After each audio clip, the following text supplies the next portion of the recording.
오늘은 함께 복음을 전하고 복음을 듣는 날입니다. 오늘 우리 동북교회 처음으로 오신 분이 계시는데 참 환영하고 또 주님의 이름으로 잘 오셨다라고 말씀드리고 싶고 또 축복합니다. 처음 오셔서 저희 예배에 참석해 보셨을 텐데 일반 교파교회에서의 예배의 모습과 저희 교회가 드리는 예배의 모습이 많이 다르다고 생각을 하실 겁니다. 저도 역시 교파교회에 20여 년간 다니다가 예수님 믿고 구원받고 나서 모임에 저희 지금 나온 이 교회에 함께 더해지게 되었습니다. 제가 와서 처음에 느꼈던 것은 몇 가지가 있었는데 딱 왔는데 머리에 무엇을 다 쓰고 계시네. 자매님들께서 여자분들이 머리에 무엇을 쓰고 있어요. 아, 이게 뭐지? 천주교인가? 근데 천주교는 아니라고 합니다. 근데 고린도전서 11장에 보시면 1절부터 쭉 앞쪽에 보시면 왜 여자가 너울을 머리에 써야 되는지가 정확하게 나와 있습니다. 그래서 제가 이 부분을 다 설명드리지는 않을 것이고 나중에 기회가 되시면 옆에 계신 형제님하고 이렇게 교제 나누시면서 그런 궁금증을 해결하시면 좋겠습니다. 또 두 번째는 뭐냐면 제가 있었던 교회도 반주 없이 찬양을 했습니다. 그래서 찬양도 잘 모르는데 반주 없이 찬양을 해야 되니까 이게 너무 힘들더라고요. 그래서 입만 뻥긋뻥긋하고 때로는 립싱크라고 하죠. 이렇게 하는 척 이렇게 누가 보고 있으니까 하는 척 립싱크 하기도 하고 그러다가 이제 아는 찬양이면 쭉 막 따라 부르기도 하고 그랬었던 것 같습니다. 그리고 또 한 가지는 성만찬 예배였습니다. 한 번, 두 번 참석하다 보니까 매 주일마다 떡과 잔을 떼면서 형제님들이 입술로 찬양을 드리고 자매님들도 입술로 찬양을 드리고 형제님들 입을 벌려서 하나님 앞에 감사의 기도를 드리고 나서 주님의 몸을 상징하는 떡을 떼고 주님의 보혈을 상징하는 잔을 매 주마다 가지는 것을 제가 보았습니다. 이상하다. 내가 다니던 교회에서는 1년에 2번만 했었는데 여기서는 매 주마다 떼네. 근데 떡과 잔에 제 짧은 지식이었음에도 불구하고 떡과 잔은 그래 몸은 주님을 상징하고 주님의 몸을 상징하고 잔은 주님의 보혈을 상징하니까 나를 위해서 그렇게 하셨던 그 주님을 될 수 있으면 자주 기억하는 것이 기념하는 것이 좋겠구나 라는 생각이 들었습니다. 그래서 저는 이 세 가지 정도가 좀 어색하고 좀 궁금했었는데 참 또 한 가지가 또 있었네요. 저는 교파학교에서 세례를 받았습니다. 그런데 이게 떡을 못 떼게 하시더라고요. 떡이 앞으로 딱 왔는데 이게 떼면 안 됩니다. 그래서 내가 다니던 교회에서 다 뗐는데 못 떼게 해서 처음에는 잠깐 상처를 받았긴 했습니다만은 나중에 이유를 알고 나서 그때는 상처를 받지 않았습니다. 떡과 잔을 뗄 수 있는 분들은 확실하게 내가 예수 그리스도를 믿고 구원받은 첫 번째로 떡을 떼고 잔을 함께 대할 수 있는 자격은 첫 번째로 구원받아야 됩니다. 그리고 모임 교회 안으로 성도로 영접되신 분에 한해서 저희 교회에서는 떡을 떼고 잔을 나눌 수 있도록 이렇게 하고 있습니다. 그래서 이런 얘기를 들었을 때 납득이 되고 이해가 되었습니다. 혹시 이러한 부분 때문에 불편한 것이 있으시면 불편해하지 마시고 말씀을 잘 듣고 또 저희들이 드리는 예배가 어떻게 하나님 앞에 예배를 드리는 것인지 잘 생각해 보시면 좋겠습니다. 오늘은 예수님의 머리에 예수님에게 향유를 붓고 예수님의 발에 향유를 붓고 그 머리털로 예수님의 발을 닦았던 그런 마리아에 대해서 잠깐 먼저 살펴보도록 하겠습니다. 마태복음과 마가복음, 요한복음 이 세 복음서에 기록되어 있는데요. 그 중에서 마가복음 14장 3절부터 9절까지 먼저 보겠습니다.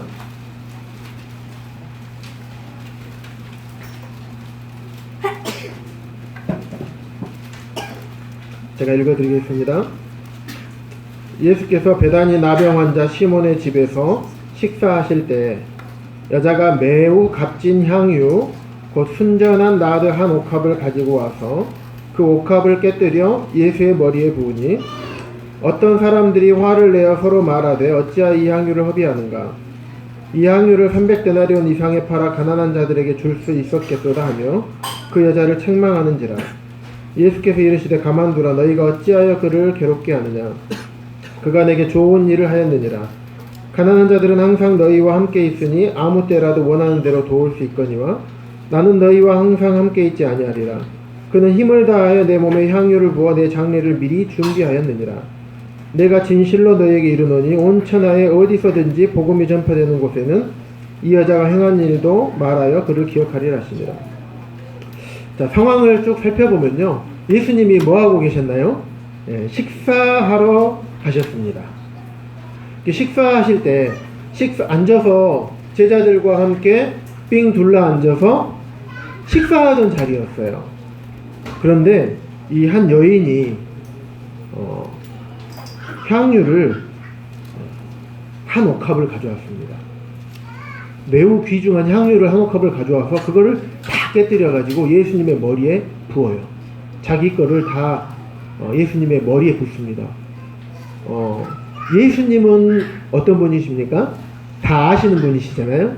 하지만은 제자들은요, 그 자리에 참석했던 많은 사람들은 왜 그 여자가 왜 저런 행동을 하는지 알지 못했겠죠. 얼마나 당황했겠습니까? 그러니까 4절에 보면 어떤 사람들이 화를 내어 서로 말하되 어찌하여 이 향유를 허비하는가. 예수님의 머리에 붓는 것은 알겠지만 향유가 얼마나 값비싼 건데 이것을 예수님의 머리에 붓는가, 이런 말을 했습니다. 그러면서 이 향유를 300데나리온 이상에 팔아 가난한 자들에게 줄 수 있었겠도다 하며 그 여자를 책망하는지라. 300데나리온의 가격은 얼마나 되는 가격이냐면 1데나리온이 성인 남자가 하루에 일해서 받는 일당 정도가 됩니다. 그러면 300데나리온이면 한 남자의 간단하게 생각해서 1년 연봉 정도 되겠죠. 그러면 적은 돈은 아니죠. 아마도 잘은 모르겠지만 이 여자가 이 향유를 굉장히 귀하게 아껴서 이 향유를 모았을 것이라고 생각이 되어집니다. 그런데 이 예수님께서 그 다음에 뭐라고 하시냐면 예수께서 이르시되 가만두어라. 내버려 두어라. 너희들이 왜 뭐라고 하느냐. 너희가 어찌하여 그 여자를 괴롭게 하느냐. 그가 내게 좋은 일을 하였느니라. 예수님은 왜 이 여자가 나한테 내 머리에 향유를 부은지 아셨기 때문에 가만두어라라고 말씀을 하신 것입니다. 왜 그러냐면 앞에서 이제 말씀드려서 예수님께서는 이미 제자들에게 내가 이제 언제쯤 죽을 것이고 내가 이 땅에서 죽고 이제는 하늘에 올라갈 것이다. 예수님의 죽으심에 대해서 이미 말씀을 하셨었습니다. 하지만 제자들은 그 말씀을 온전히 깨닫지 못했어요. 근데 이 예수님께서 제자들하고 함께한 이 시간 이전에 대제사장들과 서기관들이 예수님을 잡아 죽일 모색을 하고 있었습니다. 어떻게 하면 언제쯤 죽일까? 언제 죽이는 것이 예수님을 잡아 죽이는 것이 가장 좋을까? 바로 전에 이런 모의들을 하고 있었던 것입니다. 예수님은 그걸 아셨어요. 이제 내가 하나님의 뜻 가운데 하나님의 뜻에 맞는 그 시기에 내가 죽을 곳이 곧 다가왔구나. 이제 얼마 남지 않았구나. 이거를 아셨습니다. 그랬기 때문에 자신의 죽음에 대해서 제자들과 사람들에게 알렸던 것이에요. 그런데 제자들은 그것을 잘 알지 못했습니다. 하지만 이 마리아라는 여자는 항상 예수님께서 말씀을 전하실 때 바로 앞에서, 예수님의 침이 튀는 그 바로 앞에서 예수님 침을 맞으면서 예수님의 말씀을 사모하고 들었던 그 여인이었던 것입니다. 이 여인은 알고 있었어요. 아, 예수님이 앞에서 말씀을 전하고 계시는 이분이 이제는 곧 우리와 함께 하지 못하고 우리를 위해서 십자가에서 죽으실 날이 얼마 남지 않았구나 라는 것을 알고 있었습니다.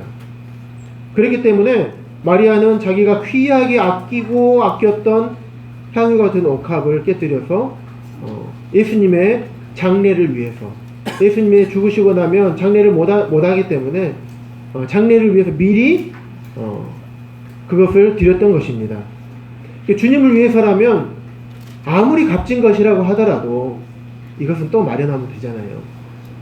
근데 주님께서 죽으실 때 장례 때 이렇게 드리지 못하면 영영 드리지 못하기 때문에 그것을 깨뜨려 주님께 드렸던 것입니다. 마리아는 이 향유가 돈의 값어치가 아니었어요.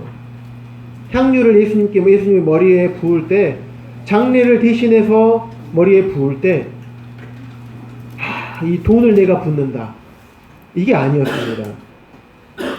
마리아의 마음을 온전히 주님께 드렸던 것입니다.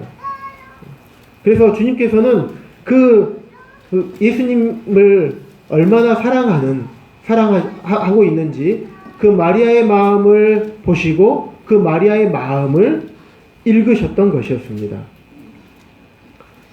얼마나 예수님을 사랑하는지 그 마음을 읽었습니다.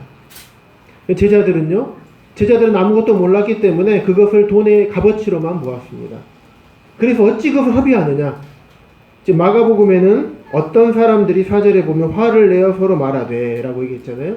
근데 마태복음에 보면 제자들이라고 나오고요. 또 요한복음 12장에 보면 가룟 유다라고 표현이 되어 있습니다. 사랑하는 사람에게 무언가를 드린다는 것, 이것은 사랑을 해본 사람만이 그것을 알지 않을까 생각이 됩니다. 우리 성도님들 사랑을 다들 해보셨잖아요. 물론 주님에 대한 사랑도 사랑이지만은 우리가 쉽게 표현을 해서 사랑하는 아내와 사랑하는 남편, 연애할 때 물론 지금도 사랑하시겠지만요, 연애할 때 얼마나 뜨겁게 사랑하셨습니까? 그를 위해서 내가 무엇을 사주고 같이 식사를 대접하고 어떤 선물을 하는데 아깝게 하신 적이 있습니까? 사랑하는 사람에게는 무엇을 줘도 아깝지 않잖아요. 사랑하는 자녀들에게 내가 무엇을 준다 한들 그게 아깝겠습니까? 예를 들면 사랑하는 가족 중에서 신장이 이제 문제가 생겨서 신장을 다 떼야 됩니다. 그런데 내 신장이 사랑하는 자녀의 신장하고 맞아요. 자녀가 그런 일이 있을 때 어떻게 합니까? 부모는 당연히 떼줍니다. 신장을 떼주면 나는 많이 피곤해지고 정상적인 생활은 할 수 있지만은 조금의 무리한 행동을 하게 되면 바로 피로를 느끼기 때문에 생활에 많은 어려움과 불편함이 생깁니다. 또 나의 수명이나 이런 부분도 많이 줄어들게 됩니다. 예를 들면 간도 마찬가지겠죠. 간이 문제가 생겨서 간 이식을 해줘야 되는데 사랑하는 가족이 나의 간이 맞아요. 그러면 어떻게 했습니까? 나의 간을 떼서라도 주고 싶은 게 사랑하는 사람의 마음이 아닐까 생각이 됩니다. 또 그런 일이 있으면 안 되겠지만 집안에 불이 났어요. 불이 나면 어떻게 합니까? 불이 나서 사랑하는 가족이 안에 있어요. 그런데 내가 들어가서 가족을 꺼낼 수 있을 것 같아요. 그런데 꺼냈습니다. 그러다가도 내가 꺼낼 수 있을지 없을지는 모르겠지만 내 생각에 꺼낼 수 있을 것 같아서 들어갔지만 혹시라도 들어갔다가 못 나올 수도 있습니다. 거기서 질식하든지 불에 타서 죽을 수도 있습니다. 하지만 여러분은 어떻게 하겠습니까? 사랑하는 사람이 있으면 들어가겠죠. 물론 우리 이일의 형제님께서는 절대 그러면 안 된다고 얘기를 하시겠죠.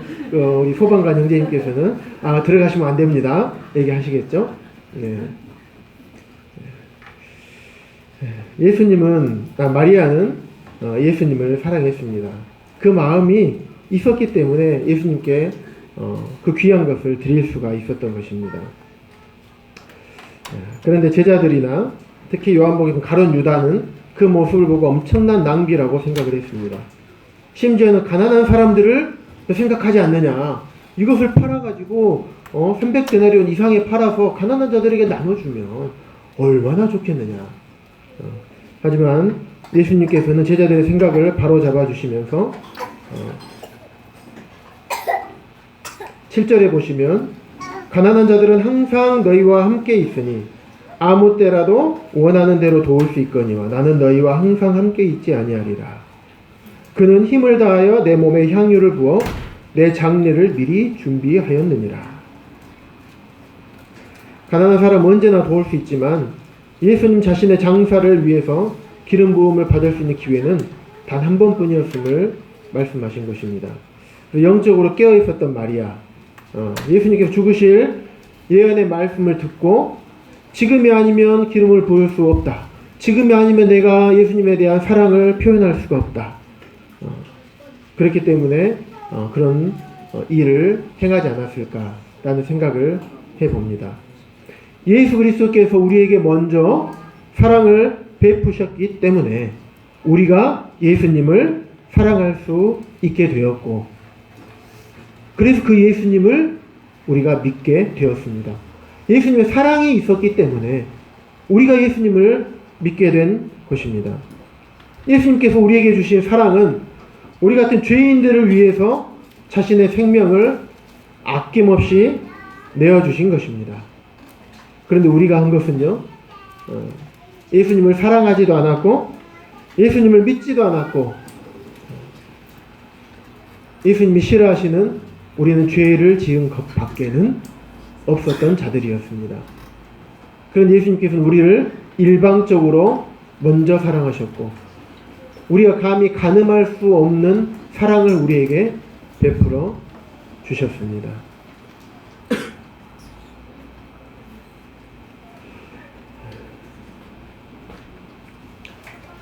우리는 항상 예수님이 우리 삶의 우선순위에서 항상 맨 나중이었어요. 내가 먼저 즐기고 싶은 거, 내가 하고 싶은 거, 내 생각, 내 자신이 먼저였지. 예수님에 대해서 누가 믿으라고 했을 때 어땠습니까? 저 뒷전이었죠. 심지어는 저 같은 경우에는 어렸을 때부터 교회에 쭉 다녔었지만 그럼에도 불구하고 예수님에 대해서는 저 뒷전이었습니다. 나중에 들으면 되지. 나 믿고 있는데 왜 그래? 예수님 계신 것도 알아요. 근데 왜 저한테 그러십니까? 그런 마음이 항상 있었어요. 그래서 예수님은 나에게 있어서 삶의 가장 나중 순위였어요. 내가 시간 나면 섬기는, 시간 나면 예수님께 무엇을 하는. 하지만 예수님은 우리가 예수님에게는 가장 우선순위였습니다. 그렇기 때문에 예수님 자신의 생명을 우리 같은 죄인들을 위해서 아낌없이 내어드릴 수 있었을 것입니다. 예수님께 쓰다 남은 것을 우리에게 주지 않으셨습니다. 가장 고귀하고 자신의 생명을 우리에게 내어주셨습니다. 예수님께서 이 땅에 오신 목적이 무엇이었냐면 바로 십자가에서 우리 죄인들을 위해서, 죄인들의 죄를 대신해서 십자가에서 죽으시기 위해서 이 땅에 오신 것입니다. 그걸 알면서도 사람의 몸을 입고 이 땅에 오신 것입니다. 이것이 은혜이고 이것이 사랑인 것입니다. 복음은요, 어려운 것이 아닙니다. 복음은 사랑이에요. 예수님께서 우리를 얼마나 사랑하셨는지, 이 성경에 그렇게 기록이 되어 있습니다. 그 중에 핵심이 사랑이거든요. 죄인을, 사랑할 수 없는 죄인을 사랑하신 예수님. 우리 성도님들 죄인을 사랑할 수 있습니까? TV에 나오는 죄인들 사랑하실 수 있습니까? 나를 핍박하고 나에게 못된 말을 하고 내 마음을 후벼 파는 말을 하고 나에게 해를 가하는 사람을 사랑할 수 있습니까? 우리 사람을 사랑하기가 좀 어렵습니다. 그렇기 때문에 주님께서 우리에게 사랑하라고 말씀하시고 원수도 사랑하라고 하셨지 않았을까 이런 생각이 듭니다만은, 우리 사람은 그래요. 사람은 그렇지만 예수님은 그렇지 않았습니다. 자신을 십자가에 못 박은 자들을 사랑하셨습니다. 십자가에 못 박혀 돌아가실 때 아버지여 저들의 죄를 사하여 주시옵소서. 저들이 하는 일을 저희가 알지 못하나이다.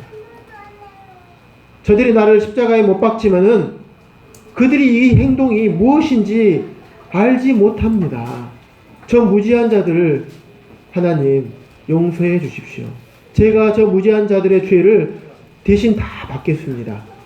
하나님 저들을 정죄하지 마시고 저들의 죄를 대신 받아 죄값을 치르고 있는 저를 보시고 저들을 용서해 주십시오. 저들의 죄를 저에게 돌리지 마시고 십자가 못 박혀 죽는 나에게 돌리십시오라고 아버지 하나님께 기도하셨던 예수님의 마음, 그 마음이 곧 사랑인 것입니다. 그래서 복음은 사랑입니다. 예수님께서 죄인인 우리를 사랑하신 그 사랑이 복음인 것입니다. 로마서 말씀 보겠습니다. 로마서 4장 7절에서 8절입니다. 신약성경 244쪽에 있습니다.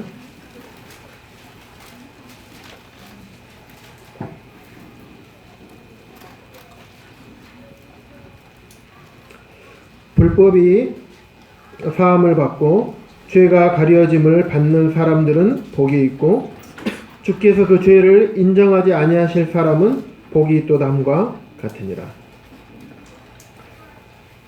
불법이 사함을 받고 죄가 가리어진 사람은 복이 있고, 죄가 있긴 있어요. 죄가 있습니다.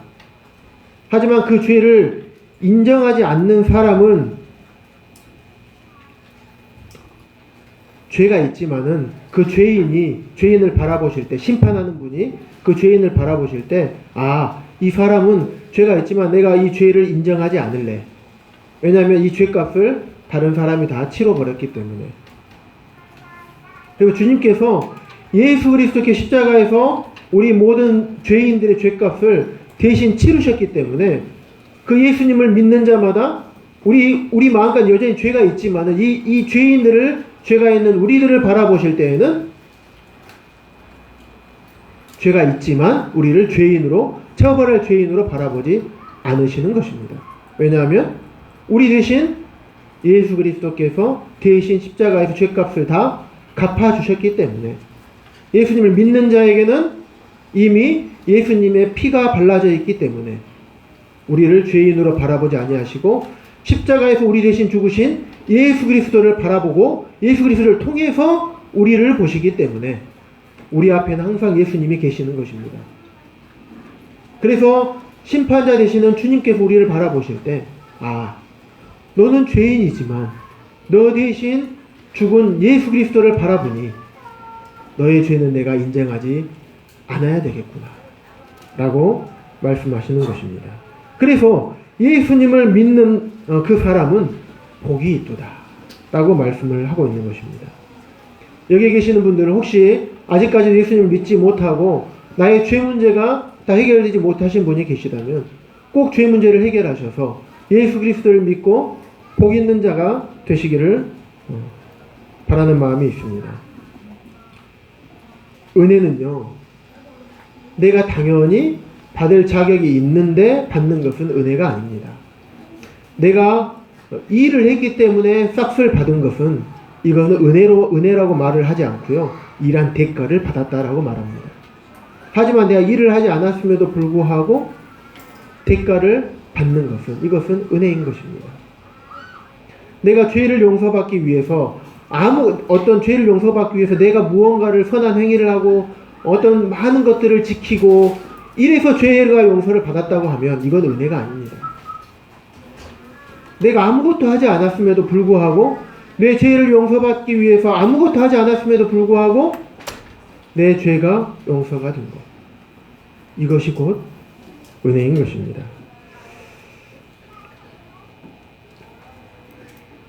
우리 주님은 그런 은혜가 충만하신 분이기 때문에 우리는 아무것도 하지 않았음에도 불구하고 예수님께서 우리 대신 그 모든 것을 해결해 주신 것입니다. 베드로전서 2장 말씀 한 번 더 보겠습니다. 신약성경 380쪽에 있습니다.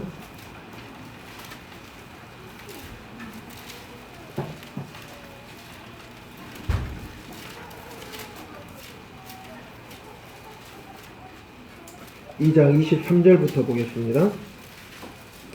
욕을 당하시되 맞대어 욕하지 아니하시고 고난을 당하시되 위협하지 아니하시고 오직 공의로 심판하시는 이에게 부탁하시며 친히 나무에 달려 그 몸으로 우리 죄를 담당하셨으니 이는 우리로 죄에 대하여 죽고 의에 대하여 살게 하려 하심이라. 그가 채찍에 맞음으로 너희는 나음을 얻었나니 너희가 전에는 양과 같이 길을 잃었더니 이제는 너희 영혼의 목자와 감독 되신 이에게 돌아왔느니라.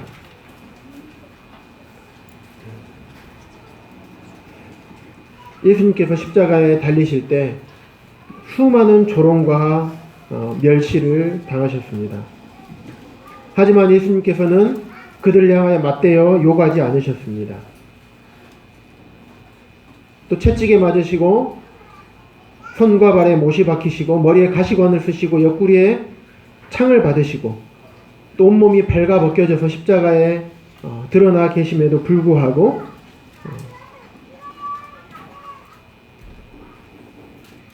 그를 예수님에게 그런 행위를 한 사람들을 멸하지 않으셨습니다. 예수님은 모든 천사를 다스리시는 분이십니다. 그 천사를 보내서 온 이 세상을, 이 지구를 멸망시키실 수도 있는 그런 분이십니다. 하지만 예수님께서 그러지 아니하시고 그를 사람들 위협하지 아니하시고 오직 공의로 심판하시는 하나님께 부탁하셨습니다. 아버지여, 저들이 하는 행위를 저들은 알지 못합니다.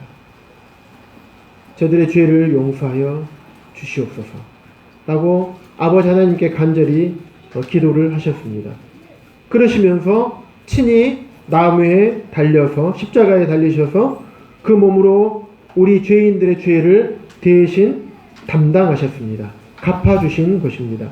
내가 그 죄값을 영원한 지옥에서 받아야 함에도 불구하고 우리의 죄값을 대신 예수님께서 십자가에서 받아주신 것입니다.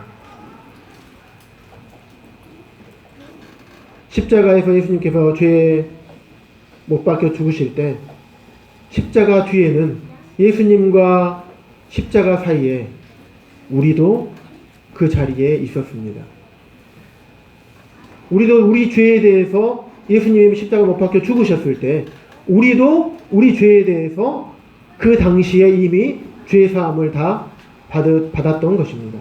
예수님께서 모든 인류의 모든 사람의 죄값을 그날 치르셨기 때문에 모든 사람이 십자가에서 죽으신 것하고 동일한 것입니다. 그런데 우리는 그 사실을 알지 못하고 믿지 못한 것뿐입니다. 우리는 여전히 주님 앞에서 이 세상을 살아가면서 죄를 짓고 삽니다. 하지만 예수 그리스도께서 십자가에서 모든 사람의 죄를 다 갚으신 사실을 알지 못하고 또한 믿지도 못하고 그 예수 그리스도를 우리가 믿지 않았기 때문에 우리가 하나님께서 우리를 보실 때 죄 없는 자로 보지 못한 것뿐입니다. 하지만 우리가 그 예수 그리스도를 믿었을 때 우리 마음 가운데에는 예수님께서 우리 모든 죄를 용서해 주셨구나. 이제 나는 심판의 그 자리에 나아갔을 때 심판에 서지도 않을 뿐더러 하나님 아버지를 배울 때 심판의 아버지로 뵈는 것이 아니라 나의 아버지로 뵙겠구나. 아, 이제 나는 지옥에 가지 않고 영원한 천국 가운데서 아버지 하나님과 우리 주님과 영원히 행복하게 살 수 있겠구나 라는 소망을 갖게 되는 것입니다. 십자가에 예수님께서 달리실 때 혼자 달리신 게 아닙니다. 양옆에 두 강도와 함께 달렸습니다. 그런데 한 강도는 예수님을 비난하고 조롱했습니다. 네가 하나님의 아들이거든 내려와 봐라. 조롱했습니다. 하지만 한 강도는 생각을 했습니다. 내가 아무리 나야 뭐 그래 저기 있던 강도나 나나 뭐 평생도록 살면서 강도짓만 했으니 당연히 십자가에서 형을 받아야 되는 게 당연하지만 예수님을 바라보면 그런 게 아닌 것 같거든요. 그래서 십자가의 한 강도는 예수님을 욕하고 멸시만 했지만 한 강도도 처음에는 멸시했습니다. 욕하고. 하지만 나중에 생각이 바뀌어서 그의 마음을 돌이켰습니다. 아, 이분이 만약에 진짜 이분이 말한 대로 하나님의 아들이시라면 내가 이분을 믿어야 되겠구나. 그래서 예수님에게 말합니다. 주여, 당신의 나라에 임하실 때 당신 여기서 죽고 하나님의 아들이라면 하나님 나라에 가실 텐데 여기서 죽으시고 하나님 나라에 가실 때 나를 기억해 주십시오. 저를 데려가 주십시오. 이 말은 내가 이제 예수님을 믿겠습니다 라는 말하고 동일합니다. 그랬을 때 예수님께서 그 강도에게 내가 오늘 나와 함께 낙원에 있으리라. 그리고 그 강도는 하나님 나라에 들어가게 됐습니다.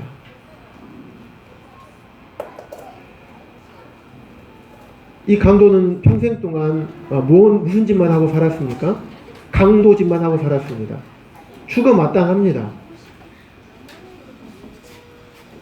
공의의 잣대를 대면요, 이 강도는 죽어 마땅합니다. 마지막에 마음을 돌이켰다 하더라도 그거는 그거고 네가 지금까지 살면서 지은 죄가 있지 않느냐, 너는 당연히 지옥에 가야 되지 않겠느냐라고 공의만 적용하면 그렇게 해야 됩니다. 왜냐하면 이 땅에서도 하나님의 공의는 분명합니다. 하나님의 공의는 이 땅에서도 죄를 지은 자는 처벌을 받는 것이 당연합니다. 이 땅에서의 공의도 마찬가지입니다. 하늘의 공의도 마찬가지예요. 죄를 지은 자는 반드시 처벌을 하는 것이 하나님의 공의입니다. 처벌을 하지 않으시면 이건 하나님이 아니신 거예요. 하나님은 공의와 사랑을 같이 갖고 계신 분입니다. 그러면 죄인은 처벌을 해야 되잖아요. 죄를 지었으면 처벌을 해야죠. 영원한 하나님께서 죄인이 들어가기로 약속하신 죄인을 처벌할 곳을 정해 놓으셨어요. 그곳은 지옥입니다. 꺼지지 않는 영원한 지옥불. 물론 죄인을 위해서 만들어 놓은 곳은 아닙니다만은 하나님을 거역하고 거절한 천사들, 타락한 천사들, 또 사단 마귀를 위해서 만들어 놓은 곳입니다. 근데 그 마귀를 따라서 우리가 살고 죄를 짓고 살기 때문에 마귀를 벌하실 때 사람도 같이 벌해지는 것입니다. 그럼 반드시 그게 벌하는 것이 마땅한 것인데 하나님은 사랑이십니다. 사람을 사랑하시기 때문에 사람을 벌하지 아니하시고 하나뿐인 독생자신 예수 그리스도를 이 땅에 보내주셔서 내 외아들을 십자가에 못 박아서 모든 사람의 죄값을 대신 치르게 하신 것입니다. 예수님께서 나무에 달리셔서 십자가에서 죽지 않으셨다면 우리의 모든 사람의 죄는 처벌 다 갚아지지도 못했을 뿐더러 하나님의 공의는 깨지는 것입니다. 하나님의 사랑은 깨지는 것입니다.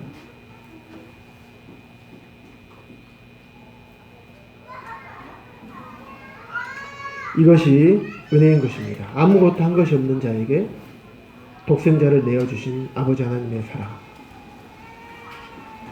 또 그 아버지 하나님의 뜻에 따라서 온전히 순종하셔서 이 땅에 사람의 몸을 입고 오셔서 사람과 같이 희노애락을 느끼시고 배고픔도 느끼시고 아픔과 슬픔과 고통도 느끼시면서 그런 예수님께서 채찍에 맞으시고 가시면류관을 쓰시고 조롱과 멸시와 천대를 받으시고 손과 발에 못이 박히시고 옆구리에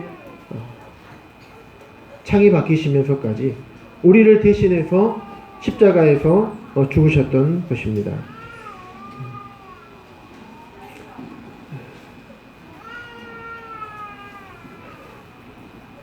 진리는 무엇인가요? 진리는 진실된 것입니다. 바른 길을 알려주는 것이 진리입니다. 진리와 율법은 엄연히 다릅니다. 율법은 잘못하면 처벌을 하는 것이지만 진리는 율법이 아닙니다. 그렇기 때문에 이것은 잘못됐으니까 이 길은 잘못된 거야. 그러니까는 이 길로 가야 돼. 라고 바른 길을 알려주시는 것입니다. 우리 주님은 율법이 충만하신 분이 아니십니다. 은혜와 진리가 충만하신 분이십니다. 주님은 은혜스럽게 진리를 행하시고 진실하게 은혜를 행하시는 분이십니다. 진실이 가득하고 은혜가 가득하신 분이 주님이십니다. 요한복음의 한 예를 찾아보도록 하겠습니다. 요한복음 4장입니다. 4장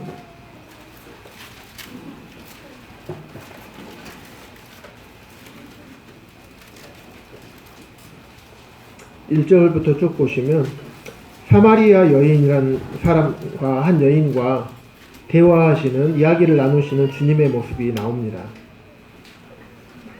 근데 이때 당시에 유대인들과 사마리아인들 사이의 관계는 좋지가 않았습니다.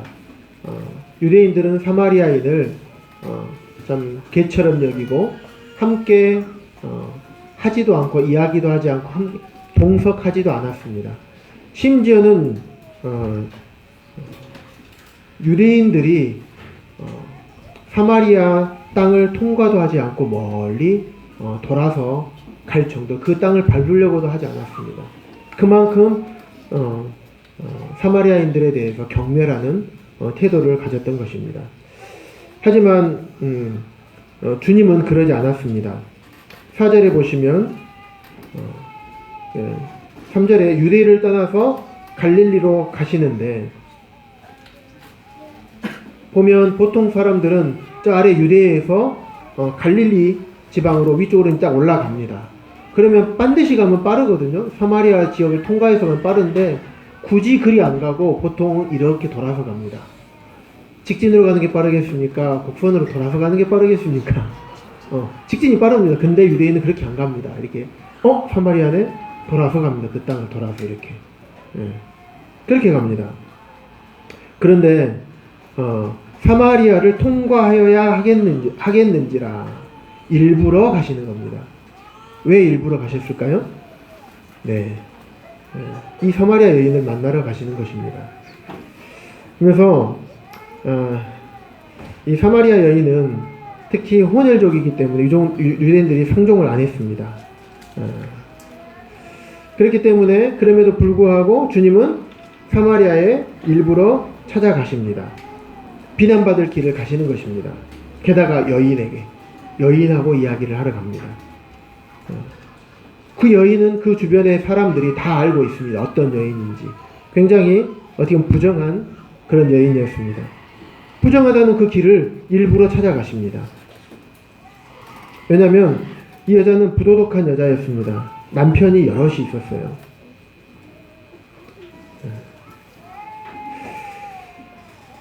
뒤에 읽어보시면 15절에 보시면 가서 내 남편을 불러오라 하니까 16절에 내 남편을 불러오라 하니까 17절에 뭐냐면 내가 남편이 없다는 말이 옳도다. 내게 남편 5이 있었고 지금 있는 자도 내 남편이 아니니 내 말이 참되도다. 그러니까 남편이 여러 번 갈린 거예요. 새로 남자를 만나고 이거는 부정한 여인으로 사람들이 생각을 하게 됩니다. 하지만 그 부정한 여인, 부도덕한 여인을 오해받을 수 있지만 예수님께서는 일부러 찾아가셨습니다. 사람들은 이 여인에 대해서 저 부정한 여인을 왜 만나려고 하시지? 저 여자는 부정한 여자야, 부도덕한 여자야, 이렇게 손가락질을 하고 저 부도덕한 사람들은 또 심판을 받았으면 좋겠다. 그리고 저 부도덕한 것은 만방에 알려서 다 드러내버려야겠다. 막 이런 생각이 사람들은 들을 수가 있습니다. 그리고 우리들 마음 가운데 그런 마음도 있는 것도 사실입니다. 하지만 주님은 달랐습니다. 오해받을 수 있는 길을 일부러 찾아가신 것입니다. 그리고 그 여인을 만나는 것 자체도, 대낮에 만나는 것 자체도 오해받을 수 있지만, 비난받을 수 있지만 일부러 말을 거셨던 것입니다.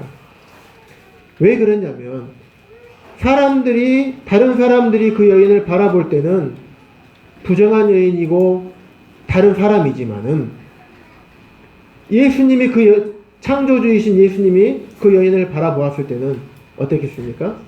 내가 창조한 내 딸이기 때문에 찾아간 것입니다. 다른 사람에게는 죄인이고 부정하고 부도덕하고 비난받아 마땅할 여인이지만 예수님 입장에서는 내가 창조한 하나님의 형상을 따라, 나의 형상을 따라서 내가 창조한 딸이기 때문에, 내 자녀이기 때문에 주님께서는 찾아가신 것입니다. 우리가 뉴스에서 살인 강도를 바라볼 때 어떻습니까? 세상 사람들은 저 나쁜 놈 다 그래 마땅히 죽여야 된다고, 뉴스 뒤에 댓글 보시면 어마어마한 입에 담도 못할 말들이 있습니다. 사람들은 누구나 그렇습니다. 사람을 비참하게 죽이고 살해한 사람들을 보면 마땅히 죽어, 마땅히 그렇게 여깁니다. 그 사람을 비난합니다. 하지만 그의 부모는 어떻게 생각할까요? 그의 부모는 어떻겠습니까? 물론 그래, 죄를 지었으면 죄값을 받아야 된다고 생각은 할 겁니다. 그 부모님들도. 하지만 그 마음 가운데 자식을 향한 안타까움과 또 아픔과 미안한 마음이 있지 않겠습니까? 너가 잘못은 했다마는 내가 자식을 잘못 가르쳤기 때문에 그런가 보다. 내가 자식에게 더 신경을 안 써줬기 때문에 그런가 보다. 내 탓이다 라고 생각하지 않겠습니까? 대신 벌을 받을 수만 있다면 내가 대신 죽어주고 싶다, 벌 받고 싶다, 이게 부모 마음이 아니겠습니까? 그러면서 그 자녀에게 야, 너 왜 그랬어? 그렇게 살면 안 되잖아. 이 못된 녀석아, 왜 그랬니?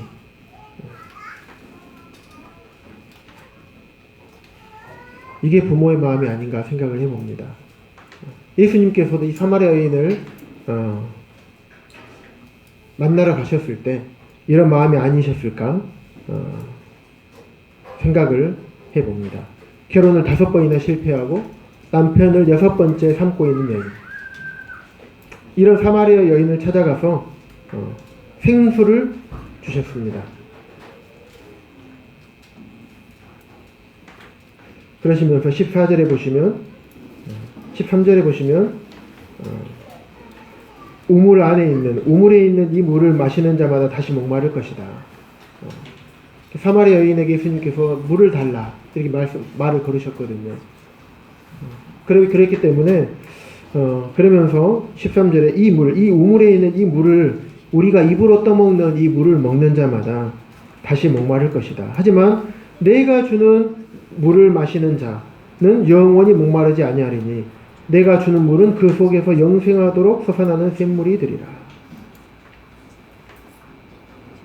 예수님께서 주시는 물은 생수였습니다. 사람의 생명, 육신의 생명을 살리는 생수가 아니라 영혼의 생명을 살리는 복음을 사마리아 여인에게 주셨던 것입니다. 사마리아 여인은 예수님이 다가왔을 때 어떤 생각을 했을까요? 이 유대인 남자가 왜 나한테 오지? 그런데 나에게 말을 거네? 그리고 물을 달라고 하네? 왜 그러지? 이 사람은 왜 그럴까? 라고 생각했지 않겠습니까? 그랬을 때 예수님께서는 사마리아 여인은 이 복음을 예수님이 복음을 생수를 주었을 때 복음을 전해 주었을 때 받을 마음이 있는 것을 예수님께서는 아셨지 않았을까 생각이 듭니다. 그래서 그 사마리아 여인에게 찾아가셔서 그 사마리아 여인을 영원한 생명 가운데로 인도하신 그 부분을 우리가 볼 수가 있습니다. 예수님은 이렇게 사랑이 참 많으신 분이고 우리에게 진리의 길을 알려주시는 분이십니다. 한 가지 짤막한 이야기를 하나 해드리도록 하겠습니다. 성도님들은 예전에 한번 이야기를 한 적이 있어서 들으신 적이 있겠지만은 들어주시면 좋겠습니다.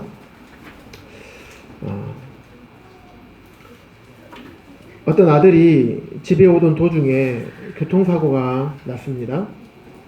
그래서 두 눈을 잃었어요. 사고가 나가지고 두 눈을 잃어버렸습니다. 그래서 아들은 실망과 좌절 가운데서 또 낙담 가운데 빠져서 병원에 있으면서 온종일 불평만 하고 내가 이렇게 살아야 뭐하나. 생각해 보십시오. 내 눈이 잘 보이다가 두 눈이 상해가지고 앞을 보지 못하게 되면 하루아침에 어떻게 했습니까? 얼마나 답답하겠습니까?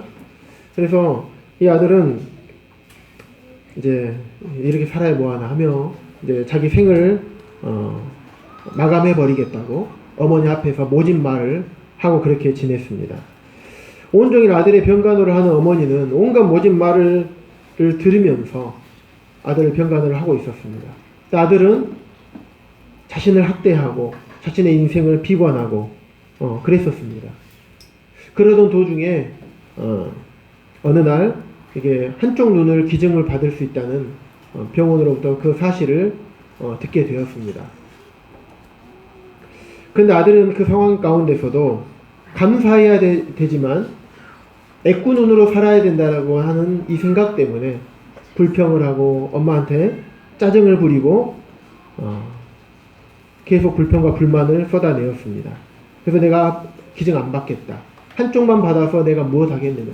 차라리 양쪽 눈이 없는 장님으로 사는 것이 더 낫지 않겠느냐 하면서 거절을 했습니다. 하지만 어머니의 끈질긴 설득에 마지 못해서 이식을 받기로 아들이 마음을 고쳐 먹었습니다. 수술이 성공적으로 끝났고 어느 정도 기간이 지나서 붕대를 푸는 날 아들은 눈앞에 있는 엄마를 보고 펑펑 울고 오열을 했습니다. 왜냐하면 아들의 앞에는 한쪽 눈이 없는 엄마의 모습이 있었기 때문입니다. 아들은 금방 알았겠죠? 사고 나기 전에 내 엄마의 양쪽 눈은 멀쩡하게 있었는데 사고가 난 이후에 내 한쪽 눈을 기증받고 나서 눈앞에 있는 엄마를 보니까 엄마가 한쪽 눈이 없는 거예요. 엄마가 나에게 엄마의 눈을 주었구나. 그래서 엄마에게 아들은 왜 나에게 엄마의 눈을 줬냐. 엄마가 불편하지 않느냐. 엄마도 창피하지 않느냐. 엄마도 아프고 고통스럽고 힘들지 않느냐며 엄마에게 모진 말을 하고 엄마에게 화를 냈습니다. 그러니까 엄마가 아들을 보고 있다가 눈물을 쭉 흘리시면서 아들 나는 너한테 두 눈을 다 주고 싶었는데 두 눈을 다 주면 이 엄마 이 몸뚱이가 너에게 앞을 못 보는 이 몸뚱이가 짐이 될까봐 차마 두 눈을 다 못 줬어. 두 눈을 다 못 줘서 미안해 아들 하면서 엄마가 눈물을 흘리셨습니다. 그 말을 들은 아들은 어머니의 깊은 사랑에 그 마음이 무너져 내리면서 자신이 어머니에 대해서 어머니에게 불평하고 불만을 토로하고 짜증을 부리면서 모진 말을 쏟아냈던 자신의 모습을 돌아보고, 이제는 내가 어머니로부터 받은 이 한 눈을 가지고 남은 삶을 어머니를 평생에 내가 잘 모시고 남은 삶을 열심히 살아야겠다 라고 생각을 하고 마음을 고쳐먹었다고 하는 이야기가 있습니다. 이 어머니의 마음이 물론 주님의 마음과 비교할 수가 있겠습니까마는 이것이 우리 사람들을 사랑하신 주님의 마음이 아닐까 이런 생각을 해보게 되었습니다. 아무리 죄인이라 하더라도 죄인을 사랑하신 우리 주님, 죄인을 사랑하셔서 하나뿐인 독생자를 십자가에 내어 죽이시까지 죄인을 사랑하셨던 우리 주님, 또 예수님을 믿은 이후에도 여전히 때로는 주님을 원망하고 주님 말씀에 순종하지 아니하고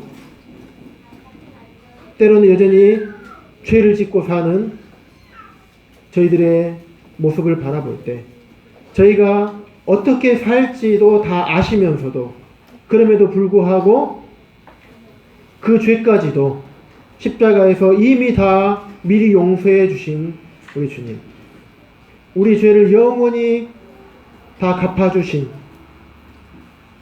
이 주님, 우리 주님께서 왜 그렇게 다 갚아주셨을까요?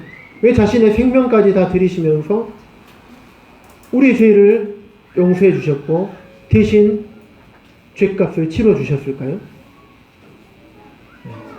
그것은 사랑이었습니다. 주님께서 우리를 사랑하셨기 때문에. 사랑이 아니면 그렇게 할 수가 없습니다. 사랑하셨기 때문에 우리에게 자신의 생명을 주신 것입니다. 요한복음 19장 말씀 보시겠습니다.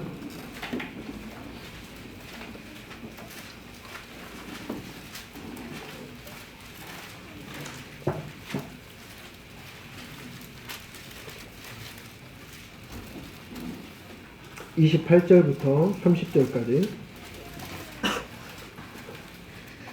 그 후에 예수께서 모든 일이 이미 이루어진 줄 아시고 성경을 응하게 하려 하사 이르시되 내가 목마르다 하시니, 십자가에 못 박혀고 계시다 보면 물과 피를 흘리게 됩니다.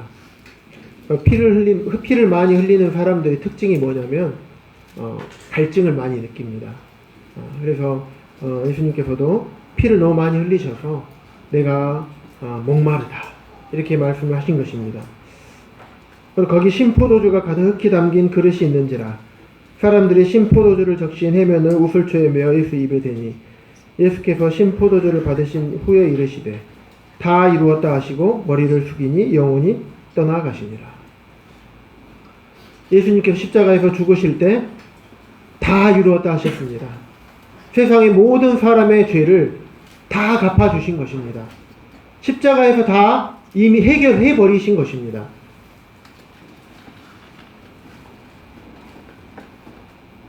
사람의 죄를 조금이라도 남겨놓지 않으셨습니다. 다 갚으신 것입니다. 그분이 예수 그리스도이신 것입니다.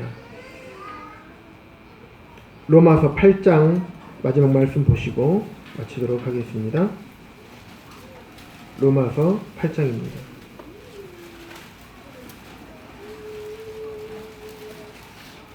(32절입니다)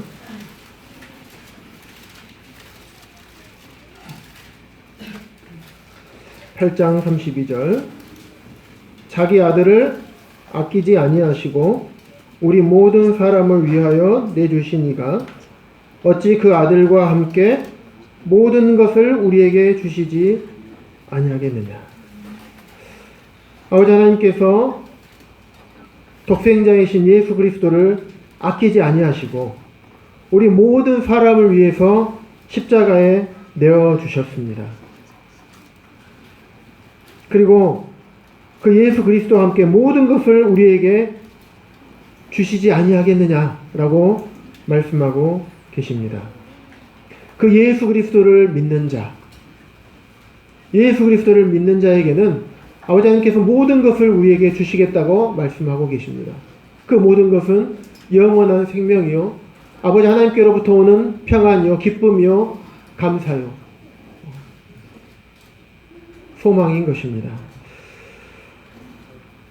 33절에 누가 능히 하나님께서 택하신 자들을 고발하리요, 의롭다 하신 이는 하나님이시니 누가 정죄하리요. 죽으실 뿐 아니라 다시 살아나신 이는 그리스도 예수시니 그는 하나님 우편에 계신 자요 우리를 위하여 간구하시는 자니라. 누가 우리를 그리스도의 사랑에서 끊으리요. 환난이나 공고나 박해나 기근이나 적신이나 위험이나 칼이리라. 하나님께서 우리를 택하셔서 우리를 죄악의 형벌 가운데서 또 죄에서 건져주셨습니다. 그래서 우리를 그 예수 그리스도를 믿는 자마다 영원한 생명을 얻고 죄에서 죄값을 해결받았고 죄에서 노임을 받았습니다. 그렇기 때문에 누가 우리를 정죄할 수가 없습니다. 우리를 의롭다 하신 분은 사람이 아니라 하나님께서 우리를 의롭다 하셨습니다. 의롭다 하는 표현은 죄가 없다, 처벌할 죄가 없다라고 하는 말입니다. 하나님께서 우리를 보실 때 하나님께서 우리를 보실 때 처벌할 죄가 없다라고 말씀하신 것입니다. 그렇기 때문에 하나님께서 그렇게 말씀하셨는데 누가 우리를 정죄할 것입니까?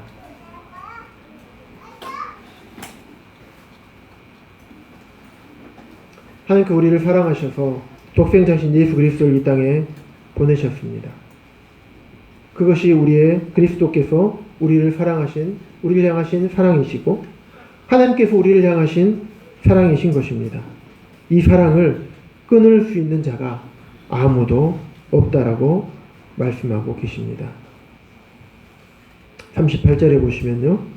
내가 확신하노니 사망이나 생명이나 천사들이나 권세자들이나 현재일이나 장래일이나 능력이나 높음이나 깊음이나 다른 어떤 피조물이라도 우리를 주 그리스도 예수 안에 있는 하나님의 사랑에서 끊을 수 없다. 우리 예수 그리스도를 믿는 믿음으로 말미암아 얻게 되는 구원은 그 어느 누구도 끊을 수가 없다고 말씀하고 있습니다. 하나님의 사랑으로 우리 주 예수 그리스도의 사랑으로 맺어진 이 구원은 그 어느 누구도 끊을 수가 없다고 말하고 있습니다. 사람이 사망을 이길 수가 없습니다. 하지만 이 사망은 예수 그리스도와 주님과 우리와의 관계, 사랑으로 맺은 이 관계를 사망조차도 끊을 수가 없습니다. 아무리 많은 천사들도 끊을 수가 없습니다. 능력 많은 천사들도 이 관계를 끊을 수가 없습니다.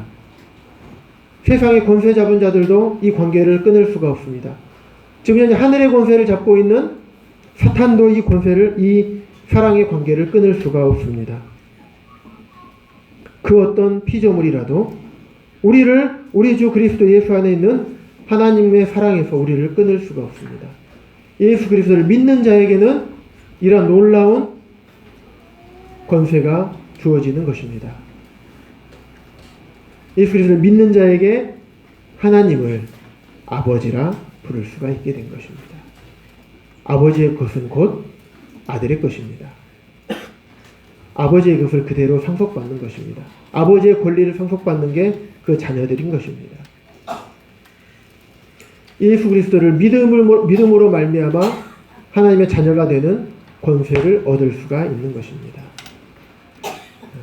혹시 이 자리에 아직까지도 예수님을 믿지 못하시는 분이 계시다면 말씀을 통해서 예수님을 믿으시기 바랍니다.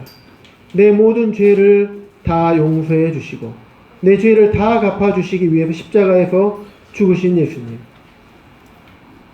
죽으실 뿐만 아니라 사흘 만에 부활하셔서 하늘 우편에 앉아 계시는 예수님, 그 예수님을 믿으시고 영원한 생명을 얻으시고 하나님의 자녀가 되는 권세를 여기 계시는 모든 분들이 누리시기를 바라는 마음이 있습니다. 이상으로 말씀을 마치겠습니다.